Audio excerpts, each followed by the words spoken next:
da Bahia Oil and Gas Energy 2024. A gente hoje está aqui com o João Vitor Moreira, que é diretor de comercialização e novos negócios da PetroRecôncavo, para falar um pouquinho sobre a primeira entrada, né, da PetroRecôncavo no mercado, no segmento de processamento de gás natural a partir da construção da UTG São Roque, né, João? Queria entender um pouquinho em que pé está hoje o projeto, qual o racional desse investimento de vocês ao vocês chegarem aqui, né? Boa tarde, André. Primeiro, parabéns pela cobertura de novo da EPBR, nesse evento que está muito legal mais uma vez. Bom, a UTG São Roque está pronta. Ela está lá, aquecendo as turbinas. Há alguns dias atrás a gente obteve a autorização da ANP para fazer os testes com hidrocarbonetos, que é a última etapa onde você realmente entende se existe algum problema. As notícias foram muito boas, correu tudo muito bem. Acho que agora a gente aguarda um trâmite burocrático de publicação da autorização de operação. Então acho que nos próximos dias ou no máximo semanas a gente espera ter essa planta rodando. Acho que esse é um marco muito importante. A planta de São Roque ela é um modelo bastante apropriado a alguns campos maduros que vinham parados antes do programa de desinvestimento da Petrobras. E o modelo ali é uma interconexão direta com a distribuidora de gás, a Bahiagás, que já é o nosso principal cliente, mas abre espaço efetivamente para a gente fazer um fornecimento adicional e muito compatível com a realidade da demanda aqui do estado da Bahia. Perfeito. Então, bom, você está falando não há uma conexão com um sistema de transporte, né? Vai direto ali na área da Bahiagás. O que isso significa em termos de potencial de captação? Eu imagino, né, João, que o Mercado Livre seja também uma coisa que vocês estejam olhando. Estar ligado à malha da Bahiagás ajuda ou atrapalha essa captação de negócios no Mercado Livre de gás? Eu acho que ajuda e é muito alinhado à nossa estratégia quando decidimos por construir. A Bahiagás é a maior distribuidora de gás do Nordeste, tem um consumo industrial muito relevante, está interconectada com o polo petroquímico de Camaçari e com outras fontes industriais. Acho que a Bahia foi muito feliz à época da regulamentação da sua legislação estadual. A gente lá no nosso ranking relivre lá da ABPIP e de outras associações, a gente entende que é uma legislação compatível e a gente hoje é cadastrado a sermos fornecedores do mercado livre de gás natural. Na outra ponta, a gente entende que existem potenciais consumidores muito bons. Esse modelo, exatamente pela coincidência do nosso sistema de gás estar muito próximo da malha de distribuição da Bahiagás, ele não precisa da interconexão com o transporte, que é como a gente faz nas outras plantas onde a gente contrata o processamento. Então a gente já faz uso da distribuição e por meio de uma eventual migração ali para o Mercado Livre, os consumidores livres vão poder comprar gás diretamente da gente e o que incorre adicionalmente, além de impostos, é a tarifa do uso do sistema de distribuição. Então acho que existe efetivamente um potencial para a compra de gás mais competitivo a partir dessa planta e iniciativas dessa natureza que são adequadas, né, a cada infraestrutura de gás de cada um dos estados, principalmente os que produzem gás natural. João, hoje como é que está, imagina que você esteja já no mercado prospectando eventuais clientes do Mercado Livre. Qual o termômetro do mercado hoje? Ele está morno? Vocês veem apetite de migração por parte dos consumidores? Eu acho que o apetite ele existe e ele está aumentando na medida em que esse mercado está amadurecendo.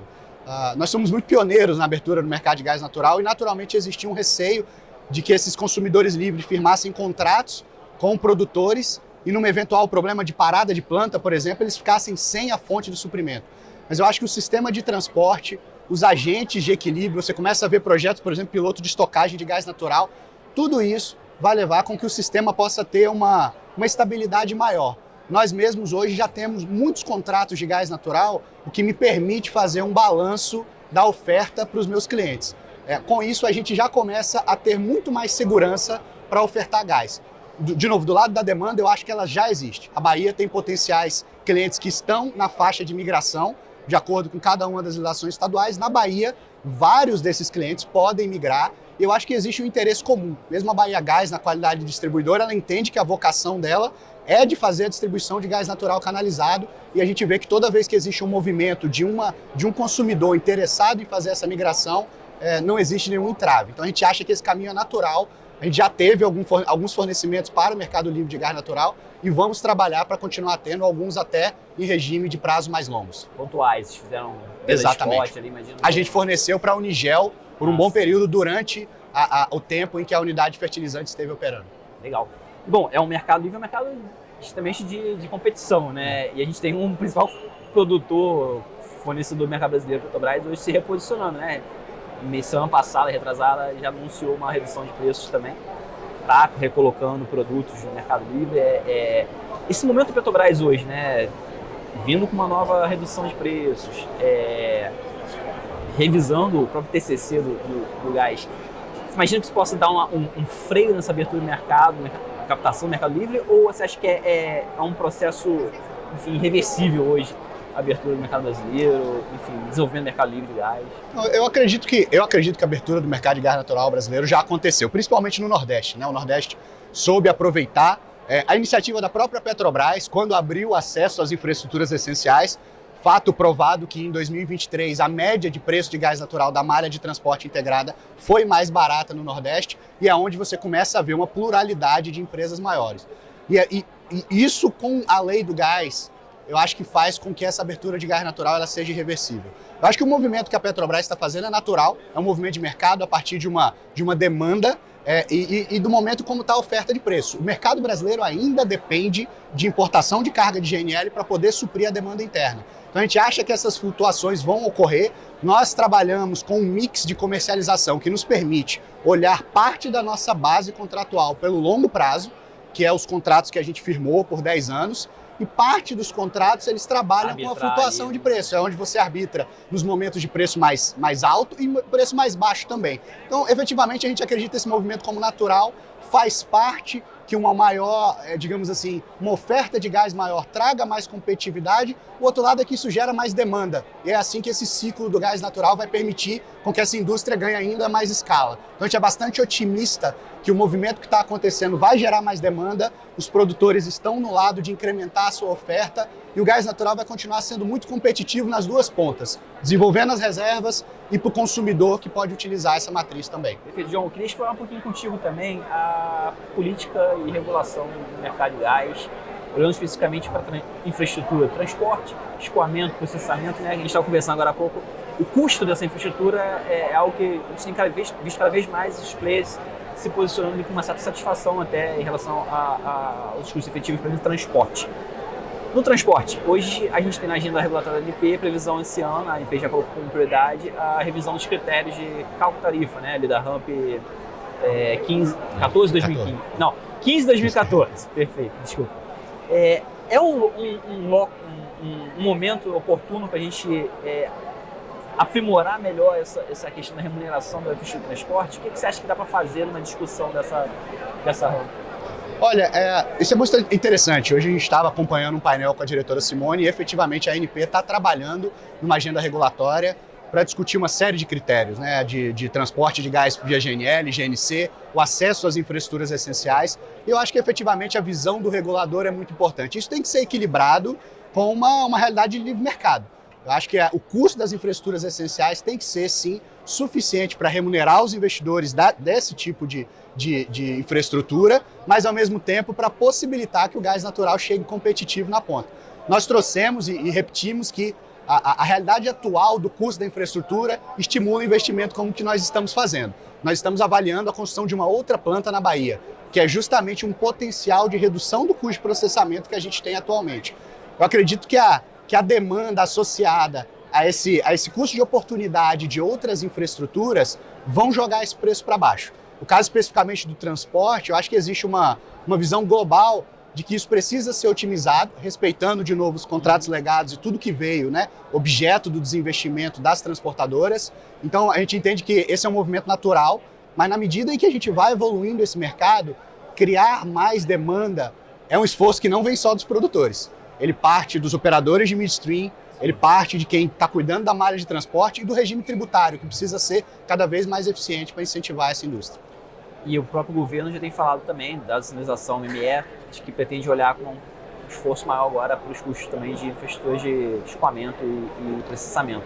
Vocês agora estão com um chapéu duplo, né? A Petrorecon está entrando em processamento, mas também é cliente desse tipo de serviço. Como é que vocês têm visto esse movimento primeiro no MME e a regulação da ANP para acesso de terceiros às infraestruturas essenciais?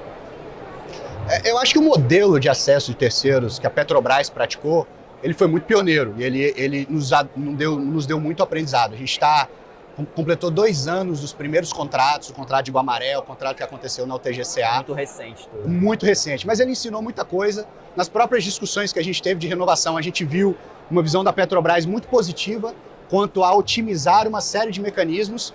Mas agora, efetivamente, você começa a ter os players que entraram nesse mercado fazendo uma avaliação muito objetiva, que se vale a pena continuar utilizando as infraestruturas ou se vale a pena procurar outras alternativas. As alternativas podem ser a utilização de uma PGN própria, como é o nosso caso.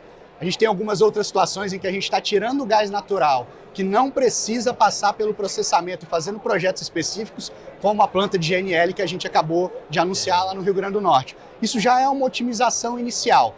Eu acho que o movimento que está se tendo para um custo de processamento, ele é, sim, necessário para o mercado. Mas, de novo, existe sempre a dinâmica do livre mercado. Precisa se avaliar o custo dessas infraestruturas e quanto elas precisam ser remuneradas para continuar operando.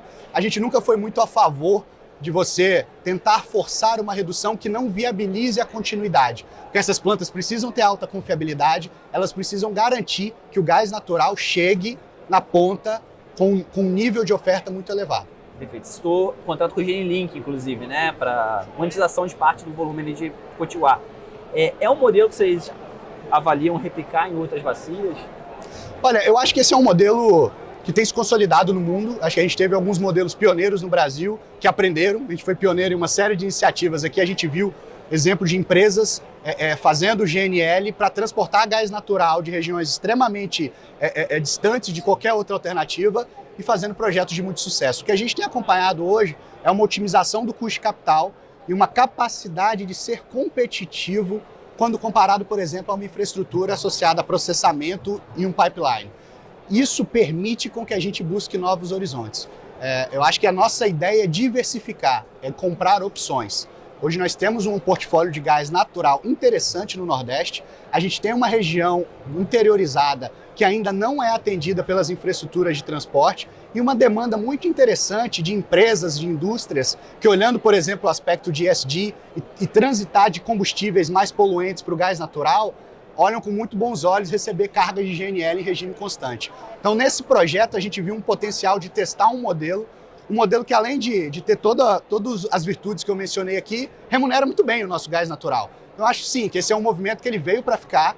Ele pode, sim, ser expandido na medida em que os projetos se viabilizem, mas, de novo, eu acho que a gente vai manter a opcionalidade. Acho que o fato de que nossas bacias estão interligadas com a malha de transporte é uma vantagem que a gente jamais vai abrir mão. Agora, acessar as regiões do interior do Brasil ou até regiões mais próximas, mas que não estão alcançadas pela malha de transporte, sem sombra de dúvida, está na nossa estratégia de futuro. Perfeito. João, você está citando o interesse, né, a avaliação de ter feito de expansão de infraestrutura em outros lugares. Tem a PGN de Rio Grande do Norte e a própria Miranda aqui na Bahia também. Te pergunto se a gente teve eventos mais recentes aí, né, de reposicionamento de alguns players. Enalta e 3R anunciando a fusão. Tem a própria troca de comando da Petrobras que levanta aí, né, questionamentos, enfim, sobre qual vai ser a posição de fato da Petrobras nesse mercado onshore. Esses dois eventos, né, esses posicionamentos de mercado, intensificam talvez a estratégia de vocês buscarem infraestrutura própria? Como é que isso dialoga com o plano de estruturação dessa infraestrutura própria? Não, eu acho que a fusão, especificamente, né, pela nossa demanda atual de utilização da infraestrutura da 3R, que está passando por um movimento de consolidação, né, com a Enalta, eu acho que ele não reduz o nosso interesse em ter parcerias. A gente fala muito na PetroRecôncavo que, na verdade, o movimento de consolidação que o mercado tanto chama é um movimento de reorganização, onde os players, após adquirirem e acalmarem a poeira ali da aquisição dos seus ativos, vão buscar otimizar os seus ativos. No caso do Rio Grande do Norte, por exemplo, existe uma oferta ociosa da planta de Guamaré, nós somos um grande contratante e, sem sombra de dúvida, se a 3R mais Enalta tiverem interesse em discutir uma parceria que seja melhor do que a opção de eu construir uma planta de gás, nós não nos vamos nos fechar a isso. Exatamente. Acho que a nossa estratégia é ter opcionalidade. Avaliar uma construção de uma planta nos mostra quanto custa para eu construir uma planta nova e me interligar na malha de transporte. eu acho que nós somos um player importante nessa infraestrutura e vamos continuar trabalhando para uma eventual parceria. Eu acho que isso é para todo o movimento. Acho que o movimento de consolidação, o movimento de organização do onshore vai permitir com que as empresas todos vão buscar maximizar. Nós estamos construindo planta de gás e, sem sombra de dúvida, se a gente tiver capacidade ociosa e se os players estiverem interessados em interligar, certamente a gente vai oferecer condições para que isso aconteça. Esse é o nosso objetivo. Da mesma forma como o futuro no PGN de Rio do Norte está associado, de certa forma, a buscar uma parceria eventualmente com a 3R Renalta agora. O plano de construção de uma PGN em Miranga também está associado a conseguir ou não uma parceria eventualmente com a Petrobras, no polo de Catu, ou é independente? Não, eu acho que a solução de Miranga é um pouco diferente, porque a Bahia hoje está tendo um bom problema de estar aumentando a sua produção de gás natural. Então você hoje enxerga uma série de players incrementando com uma infraestrutura de processamento que é limitada. Então a UTG São Roque que a gente está construindo é uma oportunidade que a gente identificou de colocar gás natural dos nossos planos de desenvolvimento num caminho específico, mas a gente continua seguindo com o plano de Miranga. A nossa principal entrega de gás hoje acontece para a UTG Catu, e a nossa visualização futura é que a UTG Catu sozinha não vai ser suficiente para processar todo, e se tudo correr bem, isso é um excelente problema que o Estado tem. A nossa alternativa nesse caso é efetivamente para garantir que dentro do plano de desenvolvimento da companhia a gente consiga continuar incrementando a produção.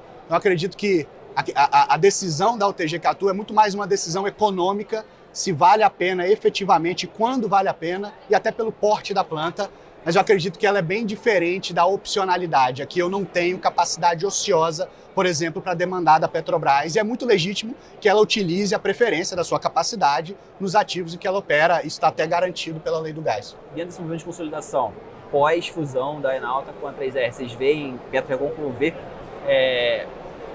vai se reposicionar no mercado onshore aqui no Nordeste, eventualmente até aumentando o poderio de aquisições de empresas menores aqui?